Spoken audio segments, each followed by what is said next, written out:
Y hoy es un día que Dios ha preparado para que estemos con usted, donde usted se encuentre, transmitiéndole una idea, una palabra de Dios, pensamos y sobre todas las cosas del corazón de Dios a nuestro y al suyo, y de nuestro corazón hacia el de usted. Amén. Compartan estos videos, compártanselo a sus amigos, a sus contactos. También puede compartirlo en un grupo para que puedan estar viendo sus amigos junto a usted a través del Facebook.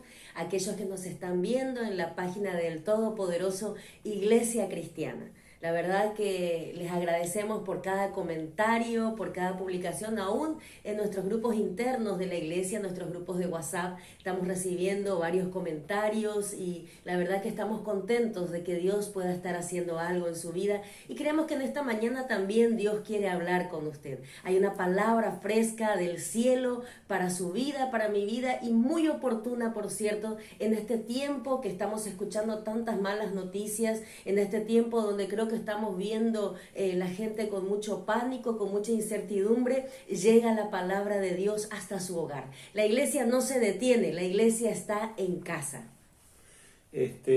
Hablando de miedo, hablando de pánico, hay dos realidades paralelas. Por un lado, no es que el miedo y el pánico es injustificado. No, hay un miedo que tiene razón de ser, porque hay algo peligroso, porque hay algo que está pasando, que es inevitable verlo y enterarnos y darnos cuenta. Hay mucha gente que está padeciendo, hay personas que están muriendo de una forma desesperante. Hay médicos que han llegado a su total límite, porque sus recursos, su capacidad, su ciencia se siente impotente para ayudar a las personas. Entonces, hay un miedo que no es injustificado. Hay personas que tienen razón de tener miedo, hay personas que tienen razón de estar preocupados. Hay mucho para hablar de esto, porque esto nos hace pensar en varias cosas. Nos hace pensar, por ejemplo, este es un virus que nada más es un tipo de gripe. Qué irónico, ¿no? Que para nosotros, todos los que vivimos en este tipo de clima, como aquí en Argentina, en Buenos Aires, donde tenemos bien marcado el invierno, bien marcada la primavera, bien marcado el otoño, el verano, entonces acá es común que la persona en época invernal, sobre todo, se engripe. Pero, ¿qué pasa? El virus de la gripe tiene una particularidad. Todos los años viene como renovado, como con una apariencia, podremos decir así. Es el mismo virus en cierta manera, pero cambia su apariencia. Por eso los que tenemos anticuerpos, que nos engripamos un montón de veces, ya podríamos no engriparnos nunca más. Pero como el virus muta un poquito todos los años, te puede agarrar todos los años, y todos los años hay un momento que a veces estás 3, 4, hasta una semana con esos síntomas, y hasta algunos en cama y algunos con fiebre y muy congestionados. Pero este es un tipo de virus, el coronavirus que se le llama, que ha mutado de tal manera que no hay remedio, que no hay manera de matarlo hasta que salga verdaderamente la vacuna, y que llega a matar a las personas cuando la gente se pega a este virus.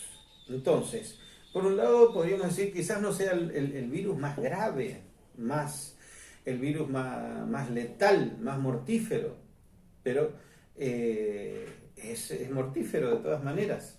Ahora, también tenemos que pensar que en este mismo momento muchos países están armados con, por ejemplo, armas químicas.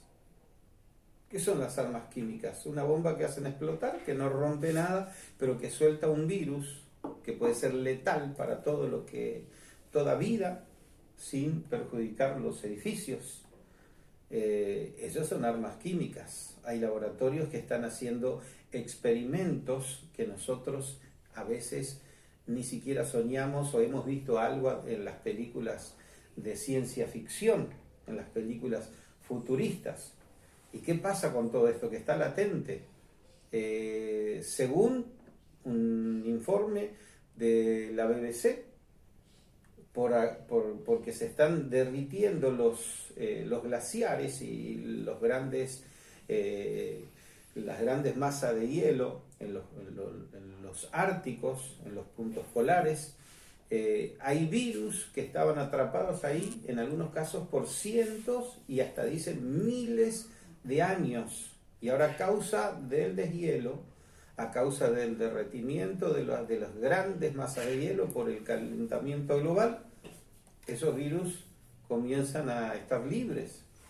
Yo no quiero asustar a nadie, simplemente digo que por un lado hay razón de preocuparse, por un lado hay razón de estar atentos, por un lado hay razón de que nosotros, digamos, no estamos jugando, esto no es un juego, no es algo que inventan nada más. Hay una realidad y hay potencialmente un peligro mucho más grande del que estamos viviendo. Una de las cosas que nos hacía sentir el Señor precisamente ayer por la mañana es que Dios no quiere que estemos neciamente despreocupados, neciamente confiados sin el aval de Dios. Entonces, hay que preocuparse, hay que tomar los recaudos. Lo que no deberíamos entrar en pánico, sobre todo aquellas personas que hemos puesto nuestra fe en Jesús, porque hay una seguridad, hay una confianza, hay una diferencia, que no es porque aquellos que hemos creído en Jesús somos mejores, no es que somos inmunes, no es que no nos importa a las demás personas, no somos mejores, pero hay promesas de Dios, hay bendiciones de Dios. Yo quiero citar una palabra que es muy conocida para aquellos que conocemos la palabra de Dios, que dice, y sabemos, Romanos 8:28, y sabemos que a los que aman a Dios, todas las cosas les ayudan a bien. Esto es, a los que conforme a su propósito son llamados. Todas las cosas les ayudan a bien. ¿Qué quiere decir esto? Que cuando amás a Dios, cuando te determinaste por Dios, elegiste a Dios y estás en el plan de Dios, lo que te pase, parezca bueno, parezca malo, de alguna manera, otra versión dice que Dios dispone que todas las cosas sirvan para bien o resulten favorables a aquellos que amamos a Dios. Entonces, repito, no es porque somos mejores, no es porque somos despreocupados del mundo, al contrario, estamos pidiendo por la gente, estamos pidiendo por nuestro país, por las naciones del mundo, por tantos que sufren, por tantos que están en una situación desesperante.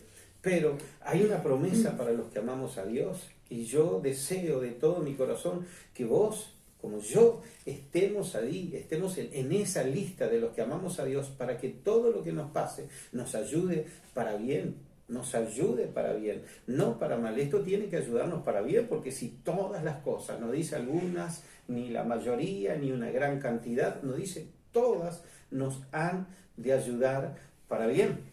Amén, amén, así es. Y el Salmo 27, justamente recordaba mientras estabas hablando acerca del temor, ¿no? Nos dice de esta manera, Jehová es mi luz y mi salvación. ¿De quién temeré? Jehová es la fortaleza de mi vida. ¿De quién he de atemorizarme? Y ciertamente como estabas diciendo recién, hay un temor y hay un pánico que se puede tener y es lógico que la gente lo tenga y lo sienta por todo lo que está pasando. Pero creo que este salmo lo que nos lleva es también a entender que hay alguien sobre ese temor. Hay alguien todavía mucho más poderoso, hay alguien todavía mucho más grande, mucho más fuerte. Alguien de quien podríamos tomarnos en este tiempo. Hay alguien que tal vez hoy tal vez no encontramos ninguna medicina, todavía no hay una vacuna contra el coronavirus, algo que sea fuerte, más fuerte que este virus y que pueda contrarrestarlo. Pero acá Creo que el salmista se refería a alguien que sí puede por sobre lo que sea. Sí puede y sí tiene poder. Entonces, al tomarse de esa confianza, al tomarse del Señor, al tener esa relación y esa comunión con Él, al creer en el Señor, al poner su confianza y su fe en Él, creo que surge esta pregunta retórica, ¿no? Jehová es mi luz y mi salvación. ¿De quién temeré? ¿De quién voy a temer? ¿De qué voy a tener miedo? Y no es que vamos a ser directamente inmunes al temor. Yo ya no tengo miedo de nada, no. Pero hay una cierta confianza que no se mueve. Hay una cierta paz que uno puede tener cuando está en el Señor. Hay una protección de Dios que es tan notable en tantos casos, no solamente en esto, en muchos casos hemos visto la protección de Dios, pero hay una diferencia en este tiempo, y yo creo que va a ser notoria, todavía no es tanto, pero cuando avance esto, cuando pase esto, vamos a ver resultados, vamos a ver qué saldos deja toda esta situación, toda esta pandemia en el mundo entero.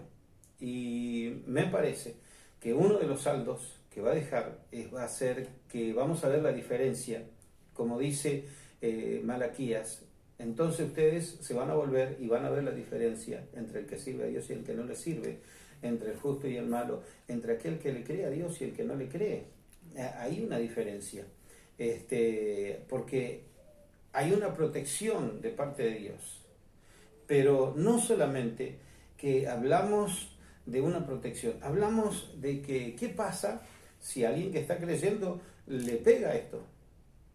¿Qué pasa? La diferencia es que no es lo mismo. No es lo mismo aquel que ama a Dios, aquel que está en el plan y el propósito de Dios, que aquel que no lo está. Porque aquel que está en el plan de Dios, en el propósito de Dios, que ama a Dios, aquel de alguna manera, aún el coronavirus, y no quiero ser fanático, no quiero ser, pero es la verdad, es lo que promete la palabra de Dios, aunque le pegue lo que le pegue, va a resultar algo para bien.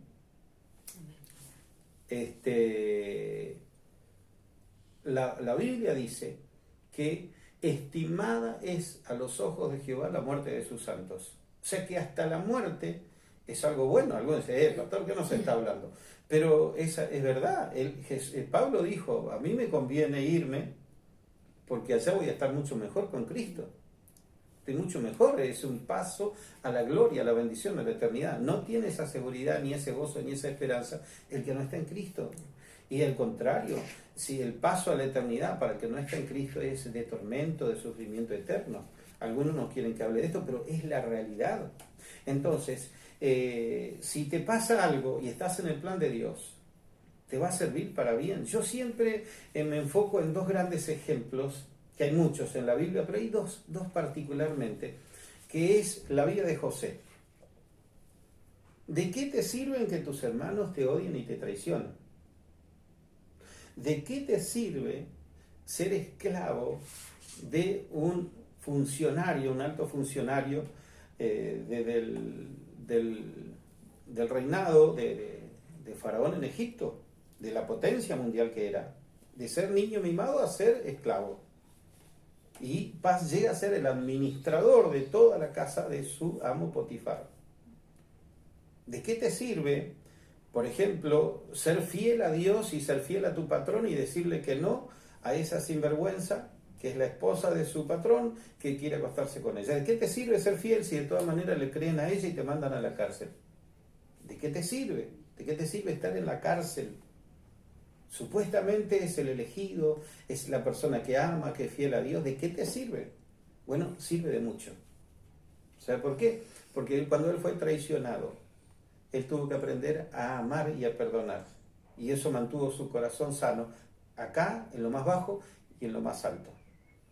Porque él llega a ser gobernador de todo Egipto. Él llega a ser el que administra todo el alimento de Egipto. Él llega a ser la persona más célebre, porque en un momento todos lo están mirando a él, ni siquiera al faraón, aunque el faraón es autoridad sobre él. Entonces, ¿de qué te sirve? Te sirve porque aprendiste administración en la casa de Potifar. que tuviste un curso intensivo, pues no tenías otra cosa de que ocuparte. ¿De qué te sirve ser traicionado? ¿De qué te sirve ir a parar a la cárcel? Yo pregunto, ¿quién más que José, cuando estuvo en autoridad sobre toda la nación, que era la nación más poderosa del mundo, quién más que él en ese momento entiende lo que es justicia social? ¿Quién comprende a los pobres, a los presos, a los injusticiados como él? Cuando él está en el poder y tiene en su mano la autoridad para meter preso a alguien y como para sacarlo. Ahora, no solamente eso, cuando él está en la cárcel, en lo más bajo, él dice, ¿para qué me sirve estar acá? Sabemos la historia, él interpreta los sueños de dos. Uno que va a morir y el otro que va a volver a su puesto, el copero. Ahora, ¿quién fue el que dijo a Faraón de que hay uno que puede interpretar sueños? Ese copero, o sea que ese contacto Dios lo tenía preparado. Entonces, cuando él llega a hacer lo que Dios lo llamó a hacer, el gobernador, el primer ministro de la nación más poderosa del mundo, que alimenta al mundo entero, porque solamente en Egipto hay grano, es alguien que fue preparado en su carácter, en su temple, en su justicia, en su honestidad, en su capacidad administrativa, en un corazón, en una mente que entiende al necesitado, al hambriento, que se compadece, que puede ser equitativo y puede ser el mejor administrador que puede tener Egipto. ¿No? ¿De qué le sirve a David, después de hacer todo bien, ser perseguido como el peor delincuente solamente porque su rey está celoso y está loco y está perturbado y lo quiere matar? Dice que toma a 3.000 soldados escogidos, o sea, los más capaces, los más valientes, como un escuadrón de soldados especiales. 3.000, solamente para buscar a David y matarlo. ¿De qué le sirve? Le sirve de que un día él tiene un carácter formado, que un día él no es un rey injusto. Él nunca llega a ser un Saúl para Absalón, ni llega a ser un Absalón para Saúl, porque fue una persona conforme al corazón de Dios. Pero lo que él pasó, lo malo aparentemente que pasó, Dios lo convierte en algo bueno y llega a ser el mejor rey de Israel. Entonces, ahí en ese sufrimiento, en el andar escondido, de gente endeudada, amargada, prófuga, perseguida, salen los valientes de David que sostienen el reino. Cómo lo malo se convierte en algo altamente positivo. Entonces, todas las cosas nos ayudan a bien, aquellos que amamos a Dios, aquellos que estamos en su plan y que estamos en su propósito. Yo creo, pero pienso mucho en esto, que este es un buen momento para usted que me escucha, que me sintoniza, en este momento que nos está viendo, piense, esté en el lado correcto, esté ubicado donde Dios lo quiere, donde Dios lo esté usando, donde Dios esté guardándolo, porque no hay nada que esté sobre el control de Dios. Él está por sobre todo, nada va a tener más autoridad y más poder que Él. Que pasan cosas que parece que Dios no está en control, es que Dios le dio un libre albedrío, una capacidad de decidir y de escoger al ser humano y la respeta. Y el ser humano él mismo se hace mal y se hace daño, pero no quiere decir que Dios desea eso. Dios respeta porque no quiere robots, no quiere autómatas, no quiere gente que no tenga la opción de decirle que no. Dios quiere gente que, como lo escuché, Dios no quiere retener gente cautiva, no quiere prisioneros de guerra. Dios quiere gente que decida por el libre ejercicio de su voluntad estar del lado de Dios, buscarlo a Dios, amar a Dios, estar en los planes de Dios. Porque dicho sea de paso, nunca tu vida tiene total sentido sino cuando estás en el propósito de Dios. Cuando estás en los planes de Dios, tu vida tiene sentido, tiene propósito y tiene destino de gloria. Tu vida no va a pasar por este mundo como un soplo que pasó y volvió, porque eso es comparado la edad del ser humano con la eternidad, sino que tu vida tuvo sentido. Pasamos por esta tierra y nuestra vida valió la pena haberla vivido. Marcamos a alguien, hemos bendecido a alguien, Dios hizo algo con nosotros, cumplimos con el propósito que Dios nos dio cuando nos trajo, nos permitió vivir en esta tierra. Entonces hay un sentido, hay un plan, hay un propósito. Hay un por qué y un para qué, como aquel gran filósofo que en una de las famosas plazas de allí, de Atenas, estaba meditando hasta que un guardia, un vigilante del lugar viene y le dice: ¿quién es usted? ¿Qué hace aquí? ¿De dónde viene y a dónde va? Y obviamente le preguntaba, como te preguntan ahora si salís de tu casa y te agarra la policía, ¿no? ¿Qué estás haciendo usted en la calle? Pero este hombre estaba meditando sobre la existencia, sobre el propósito de la vida, sobre el sentido de la vida. Y él le dijo: yo hace más de 30 años que me estoy haciendo esas preguntas. ¿Quién soy realmente yo? ¿Qué hago aquí? ¿De dónde realmente vengo y a dónde realmente voy? Y usted quiere que se le responda todas aquí en un minuto. Obviamente hablaban de dos cosas diferentes, pero no está de más pensar eso. ¿Qué hacemos aquí? ¿Quiénes somos realmente? ¿Quién soy yo? ¿Quién sos vos? ¿Para qué estás aquí? ¿Cuál es tu origen verdadero? ¿Quién te dio la vida? ¿Dónde vas? ¿Cuál es tu destino eterno? Podríamos pensarlo. Y cuando conocemos a Jesús y estamos en los planes de Dios, todo eso, créame, todo eso cobra una verdad maravillosa, un sentido hermoso, porque realmente nuestra vida tiene sentido, tiene propósito, tiene destino, tiene un porqué y un para qué. Así es, y qué hermoso cómo Dios de pronto nos permite a través de este medio llegar hasta su hogar y poder compartir esta palabra que creo que a muchos, de pronto ahora que hay tanto tiempo, nos permite un poco reflexionar, ¿no?, en todo esto. Y en un momento tan difícil como este, creo que esta palabra llega para refrescar nuestra alma. Queremos animarte desde aquí, que tus brazos no decaigan, queremos fortalecerte o pedimos a Dios que Él te fortalezca a través de esta palabra. Esperamos que Dios pueda llegar hasta tu hogar, pueda llegar hasta tu corazón. La iglesia está en casa hoy, así que creo que Dios mismo está interviniendo.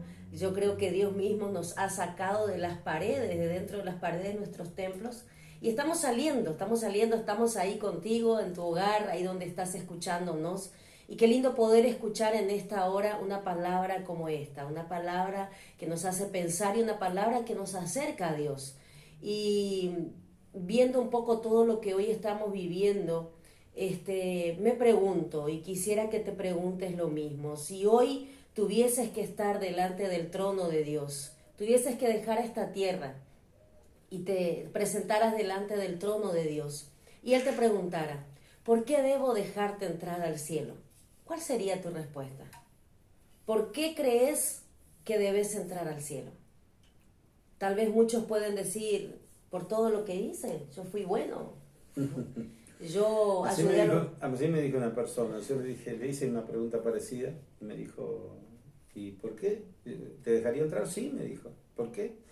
Y porque soy buen esposo, buen padre, buen vecino, buen tipo, buena persona. Y qué sorpresa, ante la realidad que dice la Biblia, no nos enseña eso, ¿verdad?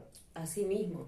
Algunos piensan incluso por sus limosnas, ¿no? Por sus ayudas, por lo que pueda dar, porque yo le ayudé a porque yo siempre di para acá. ¿Y cuántos otros ejemplos podríamos dar, ¿no?, de distintos pensamientos que la gente tiene? La verdad es que hay una sola cosa por la que Dios nos podría dejar pasar. Hay una sola cosa en nuestra vida, no hay otra. No hay dos menos tres, hay una sola cosa por la que Dios diría sí, entra, sin problema. Así es, y esa cosa por la que Dios nos permitiría entrar, ese acceso, ese boleto, es Jesucristo. Creer en Él, aceptarlo como tu Señor y Salvador. Jesús es la entrada, Jesús es el camino, Jesús es la vida que necesitamos. Dice que no hay otro mediador entre Dios y los hombres más que Jesucristo, hombre. Ni siquiera nosotros que somos pastores podemos ser mediadores delante de Dios por tu vida. Podríamos guiarte con todo lo que Dios nos muestra, nos enseña, podríamos enseñar la palabra, pero la decisión es tuya. La decisión de dónde vas a pasar la eternidad es tuya. y se decide aquí. La decisión más grande, la mejor, la más importante que podemos tomar en esta vida es la de entregarle el corazón a Jesús, la de recibirlo como Señor y Salvador. No hay otra cosa más grande. ¿Por qué? Porque es lo único que te va a hacer entrar al cielo, lo único que puede perdonar todos tus pecados, puede hacerte libre, puede hacerte una persona nueva y puede hacerte verdaderamente un hijo de Dios, no solamente creación de Dios. Y algunos dicen, pero ¿cómo hacer eso? La Biblia explica muy claro. No hay que subir al cielo, no podemos. No hay que bajar al abismo, sino que cerca tuyo, cerca de ti, dice la Biblia, está la salvación, al alcance de tu boca y de tu corazón. ¿Cómo es eso? La Biblia explica, no nosotros, que si creemos en nuestro corazón y confesamos con nuestra boca que Jesús es el Señor, seríamos salvos. Te estamos hablando de Jesús y vos estás decidiendo, si todavía no lo decidiste, creer o no creer, recibir o rechazar, aceptar o negar. Jesús dijo, hay solamente dos tipos de personas, el que está conmigo y el que está en contra mía. Jesús dijo, el que conmigo no junta, desparrama. O sea, hay dos tipos de personas, eres salvo y te vas al cielo aunque te enfrentes con la eternidad, o no eres salvo porque no recibiste a Jesús y hay un destino eterno de condenación. Nosotros te animamos que este sea un día que recibas a Jesucristo como Señor y Salvador de tu vida, que lo aceptes, que creas en Él, porque en Él está la salvación. Como citaba Julieta, hay un solo Dios y un solo mediador entre Dios y los hombres, Jesucristo, que se hizo hombre. Porque, como decía, ¿por qué te tendría que dejar por otra cosa? Nada alcanza para ser salvo. Por eso tuvo que venir Dios y hacerse hombre y morir en nuestro lugar. Era la única manera, si no, ¿para qué? Dios no es masoquista, no tiene nada que demostrarnos a nosotros, solamente que nos ama demasiado. Y si Él no hacía eso, no habría nadie, absolutamente nadie, en toda la raza humana que se salve. Pero como Él fue y pagó el precio, Él murió en nuestro lugar y pagó por nuestros pecados en la cruz, entonces hay esperanza para todo aquel que decida creer en Él, que determine recibirlo, que determine entregarle su corazón. Queremos acompañarte en una oración. Si realmente estás en el momento que vos decís, yo lo creo, yo lo quiero, bueno, este es el momento, cerca de tu boca y cerca de tu corazón. Podés cerrar tus ojos si querés, y podés, si querés, poner una mano en tu corazón, como quieras hacerlo, pero Dios te ama tanto, le importás tanto a Dios. Me paré al lado de un hombre, íbamos caminando y le dije, Dios está pensando en usted. Y el hombre, un hombre grande, ya me contestó y me dijo, por lo menos alguien piensa en mí, porque ya no quería vivir. Yo no sé, quizás sos una persona amada, elogiada, admirada, quizás no sé, pero quiero decirte, nadie, absolutamente nadie te ama como Dios te ama. Para nadie sos tan importante. Él dio a su Hijo, y Él ama a su Hijo de una manera que no podemos entender, pero te ama tanto a vos que no podía dejarte que te pierdas. Decirle, Señor Jesús, yo creo en ti, yo creo, decido creer y decido entregarte mi corazón. Decido, Jesús, recibirte como mi Señor y como mi Salvador. Te entrego mi vida, sálvame, perdona mis pecados, hazme un hijo de Dios. Decíselo, porque Él te ama y Él está ahí para vos. Hoy está ahí para vos. Hoy, orá, por favor. Yo quiero guiarles en una oración en esta mañana. Y podés repetir después de mí diciendo así, Señor Jesús, en esta mañana yo reconozco que soy pecador. Yo reconozco, Jesús, que te necesito. Y en esta hora te pido perdón por todos mis pecados. Yo te abro la puerta de mi corazón para que entres en él. Y de ahora en más seas mi único Dios, mi único Señor y suficiente Salvador. Te doy gracias y confieso con mi boca, Jesucristo es el Señor. Jesucristo es el Señor. Jesucristo es el Señor de mi vida. Te doy gracias por anotar mi nombre en el libro de la vida. Amén. Amén, amén y amén. Si hiciste esta decisión, repito, es la decisión más grande y más importante de toda tu vida. Es la mejor porque define tu eternidad. Y mientras vivas en esta tierra, sos hijo de Dios. Si realmente recibiste a Cristo, la Biblia enseña que acá en el Espíritu adentro naciste de nuevo. Hay una nueva vida y un nuevo camino por recorrer, una nueva aventura por vivir, nuevas experiencias que están para vos de parte de Dios en el camino de esta vida. Te bendecimos en el nombre de Jesús. No te quedes solamente con esto. Lee la Biblia, habla con Dios, que es orar, contale tus cosas, entregale tu corazón, dale gracias, búscalo. Y cuando haya oportunidad, porque hoy no se puede, congregate, anda a la iglesia, escucha la palabra de Dios, busca. Dios tiene cosas que te van a sorprender, que no te imaginaste. Y mientras tanto, comunícate, como a través de este medio, a través de por ejemplo, los videos en YouTube, a través del Facebook, como ahora, a través de Instagram. Son maneras de ahora estar en contacto. Y sobre todo, orando, diciendo la palabra, creyendo a Dios, confiando en Dios. Yo quiero dar algunas cosas que, conforme a lo que estábamos hablando, hay gente que dije que es bueno, quizás es saludable tener un temor. Por ejemplo, si yo soy un descuidado y pasa por la calle sin cuidarme de que un auto a toda velocidad pueda chocarme, pero yo no tengo miedo. Eso es tonto.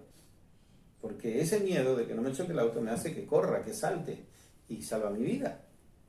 Por ejemplo, no tengo miedo, meto los dedos en el enchufe, todo, agarro unos cables pelados. No. Yo tengo, sí, cierto temor, pero hay una fobia, un temor que se va al extremo y es paralizante. Yo he visto, cuando era chico, vi una serpiente a punto de agarrar un pajarito. Y la serpiente venía y el pajarito estaba como hipnotizado. Y gritaba, pero más se arrimaba hacia la serpiente. Yo no sé qué efecto hacía esa serpiente, si era una hipnosis, si era solamente el temor del ave, pero la cuestión que no volaba, él podía volar, pero el temor lo paralizaba. Lo que producía esa serpiente, no sé qué era, lo paralizaba. Entonces esto, lo que está pasando le hace algo parecido a mucha gente. Mucha gente tiene una fobia, un miedo que los paraliza. Entonces, es razonable tener cierta cantidad de temor a lo que nos puede dañar. Eso tiene que ver con supervivencia. Pero hay un temor, una fobia paralizante que es insana, que no nos ayuda. Y no estés ahí. Y pedile a Dios si Dios te quiere sacar de ahí si estás ahí. Después hay otra, una confianza necia. Hay gente que dice, no, a mí no pasa nada. Y sabe que Dios no quiere. Porque la Biblia dice que el avisado ve el mal y se esconde, mas el necio pasa y recibe el daño. Entonces, hay un cuidado que debemos tener. Hay un temor saludable, por así decirlo, que debe existir, a cuidarnos, a cuidar a los nuestros, a cuidar a las demás personas. Entonces, hay un temor saludable. Pero ese temor saludable no está basado solamente en el temor, sino en la supervivencia. Y es tiempo de no estar ni en ese extremo ni en el otro. Es tiempo de confiar en Dios. Con respeto, con reverencia a Dios, pero con fe y con confianza. Cuando la muerte iba a venir a Egipto, en la muerte de los primogénitos, el pueblo de Dios no andaba por la calle diciendo a nosotros no nos pasa nada. Estaban en sus casas. Y estaban buscando a Dios y estaban haciendo lo que Dios les mandó a hacer. Y habían puesto la sangre en los dinteles de las puertas. No es que salimos, no pasa nada. Obedecieron, cumplieron, hicieron lo que tenían que hacer, tuvieron fe y tuvieron temor, respeto a Dios y temor de Dios.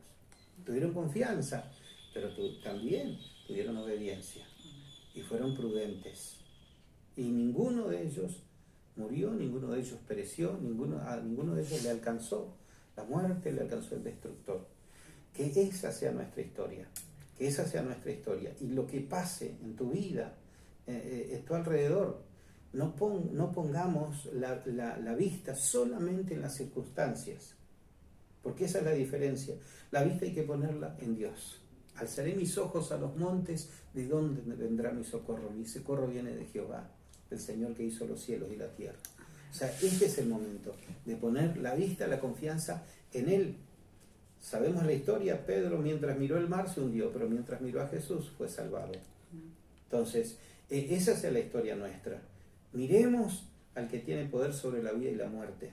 Miremos a aquel que puede salvar nuestras almas eternamente. Miremos a aquel que Él está por sobre todo y nada, ni nadie está por sobre Él. Él es nuestra vida, Él es nuestra esperanza, el que nos ha guardado y nos ha dado vida hasta este día. Yo no estaría vivo si Él no me resucitó, porque lo hizo conmigo. Lo mismo, podríamos estar mucho tiempo contando nuestros testimonios, pero no es el momento. Pero estamos aquí porque Dios nos salvó, nos dio vida, nos sanó, nos libertó de tantas cosas, cambió nuestras vidas, nuestra familia. Dios es real, hay que mirarlo a Él y confiar en Él. No te paralices, que el miedo no te enceguezca. Tampoco te muestres en una confianza necia que Dios no quiere. Sé un avisado, sé un prudente, sé un obediente, sé una persona sensata, una persona prudente, pero sé una persona también de fe, una persona que cree, que confía, ¿sí? Que le obedece a Dios, que le cree a Dios y se agarra de las promesas de Dios. Te bendecimos en el nombre de Jesucristo nuestro Señor. Dios te bendiga ricamente. Hasta la próxima.